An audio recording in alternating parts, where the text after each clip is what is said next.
Abbiamo dato come governo una risposta a un fenomeno che è presente, che doveva essere regolato, e credo che l'impianto di questo progetto, di questa norma, debba essere difeso. Il sottosegretario alla giustizia Andrea Ostellari rivendica la necessità del decreto anti-rave, una misura che sta facendo discutere in questi giorni. Il senatore non esclude che la norma possa essere ritoccata nel suo passaggio in Parlamento, ma ne giustifica l'urgenza e l'opportunità. Sull'opportunità noi rispondiamo con provvedimenti a problemi che evidentemente ci sono nel Paese.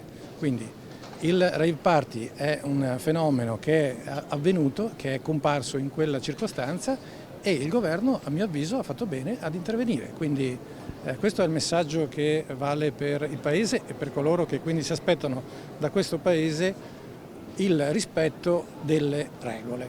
Ostellari assicura che come sottosegretario alla giustizia porterà avanti i temi cari alla Lega, come la lotta allo spaccio. No allo spaccio, no anche al piccolo spaccio, cioè per noi non c'è una grande differenza tra il fenomeno dello spaccio, diciamo così, industriale piuttosto che quello di piccolo spaccio, anche perché il piccolo spaccio purtroppo oggi caratterizza molte nostre città.